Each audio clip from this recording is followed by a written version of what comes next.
Welcome to True Crime Cases, where we explore the dark side of human nature and the mysteries that haunt us. Today, we are going to talk about a case that involves love, obsession, and murder that happened in Sydney, Australia. This is the story of a successful businesswoman who had moved from one continent to another, and a man who followed her there. They seemed to have a perfect relationship until she decided to end it. But he was not ready to let her go. This case sent shockwaves across both the countries where they came from and lived. It also revealed the dark side of human emotions and how they can lead to tragic consequences. But before we dive into the details, please subscribe to our channel and receive notifications by clicking the bell icon. Our story begins with Cecilia Haddad, a vibrant and ambitious woman who hailed from the colorful and lively landscapes of Brazil. Cecilia was not just an ordinary woman. She was a beacon of success, intelligence, and warmth that radiated in every aspect of her life. She was fluent in English, Spanish, and Portuguese, a testament to her intellectual prowess.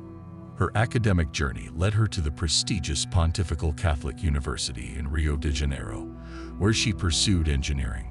It was here that she met Felipe Torres, a fellow engineering student who would later become her husband. In 2007, Cecilia and Felipe made a significant decision. They moved to Australia, the land of opportunities and new beginnings. They settled in Perth, Western Australia, where they lived together for nearly a decade. However, due to ongoing marital issues, they decided to separate. Even amidst their personal challenges, Cecilia continued to excel in her professional life. She worked as a mining executive and held a role with the mining giant BHP, a testament to her enduring skills and expertise in the industry. Cecilia was not just defined by her professional success. She was a woman of substance, known for her warm-hearted nature and loyalty. Friends described her as intelligent and generous, always ready to lend a helping hand. She loved her Dalmatian, enjoyed fishing, and cherished spending time with friends. Her love for her community was evident in her volunteer work. She worked as a fundraiser for Food Bank Galway and served as a support worker for the Disability Service, higher up in Sydney. Despite her professional triumphs, Cecilia was a woman who cherished her personal relationships above all else. She was a woman who loved and was loved in return. Yet, as we will soon uncover, love can sometimes lead us down unexpected paths.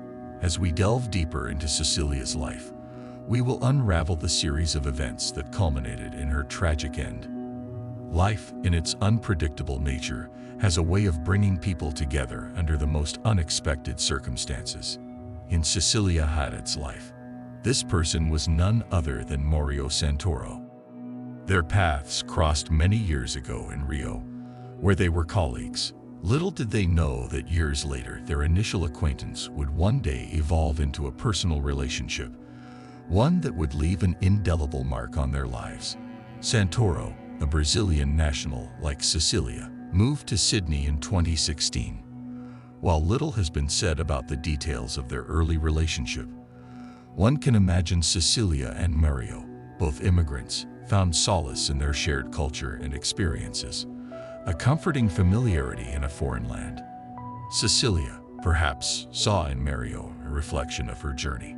Like her, he had been married before and was now standing on the precipice of a new chapter in his life. But as the saying goes, all that glitters is not gold. Beneath the surface of their seemingly perfect relationship, tensions were brewing. As the days turned into months, the once blossoming relationship between Cecilia and Santoro began to wilt. The strain of being the sole earner in the relationship was taking a toll on Cecilia. She grew tired of Santoro living off her, and she was covering all expenses. This included an all-expenses-paid trip to Sydney for Santoro's parents and daughters from a previous marriage. According to Haddad's friends, Santoro had told Cecilia that he had a high-paying job starting soon, but it seems to never have come to fruition. Haddad's friends told her they suspected he was stringing her along throughout their relationship. After a year of dating, she decided it was time to end their relationship. However, Santoro refused to accept the end of their relationship and initially refused to move out of her apartment. His initial refusal marked the beginning of a dark phase in Cecilia's life. Santoro's obsession with Cecilia took a dangerous turn. He began to stalk and harass her, leading to an incident where he forced himself into her apartment. Fearing for her safety, Cecilia barricaded herself in her bedroom, while Santoro pounded on the door. Haunted by fear and paranoia, Cecilia started staying at a friend's place. She even took a trip to Perth, hoping the distance would keep her safe.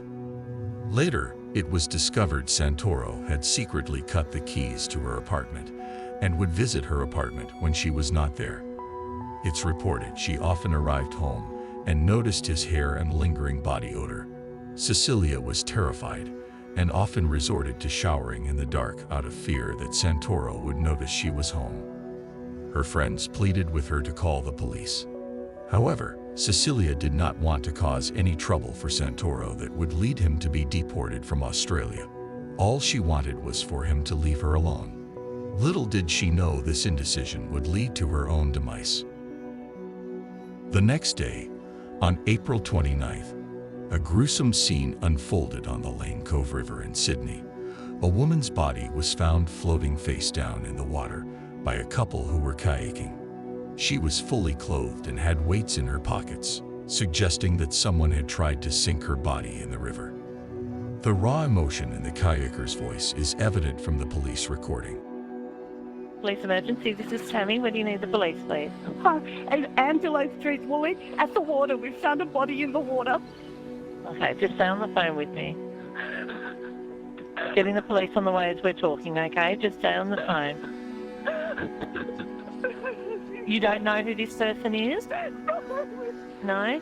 My husband's still sick. I'm holding my gun. So the body is floating upside down in the water. I think it's a young woman. A young woman? Yeah, maybe about 20. Yeah. Upon arriving at the scene, the body was confirmed as none other than Cecilia Haddad, and her cause of death was later determined to be strangulation. Given the missing persons report and what was found on the scene, this case was immediately classified as a homicide. The death of Cecilia Haddad sent shockwaves throughout the community. As the police began their investigation, all signs pointed towards one prime suspect, Mario Santoro. Cell phone tracking placed Santoro at Haddad's apartment and by the river where her body was later found. Sand and vegetation from that same area were also found in the victim's car. CCTV footage showed Santoro driving near the river, suggesting he might have been looking for a location to dispose of the body. The police were able to correlate this footage with earlier cell phone pings and identified Cecilia's red Fiat in the video. This car was later found at the West Ryde train station. Based on the evidence, it is estimated that Santoro disposed of Cecilia's body around 7 p.m. on April 28th, approximately 9 hours after her death. After disposing of Cecilia's body, Santoro returned home approximately 20 minutes later. CCTV cameras outside his residence captured him entering his home, leaving wet footprints behind. The same cameras recorded him taking clothes to an outdoor washing machine. In the aftermath of the murder, Santoro unlocked Cecilia's phone using her finger. He then sent misleading messages to her friends and family, falsely stating that she was heading to the Blue Mountains and had left her car at a local train station. These actions were presumably intended to delay the discovery of her murder and buy him some time. The next morning, Santoro took an Uber to the airport. He was catching a flight to Brazil. On the way to the airport, he threw her car keys out the window, a fact that was recanted by the Uber driver when interviewed by the police. Miraculously, the keys were later recovered by the police. Santoro was living under the false pretense of safety. He had fled Australia, leaving behind a trail of devastation.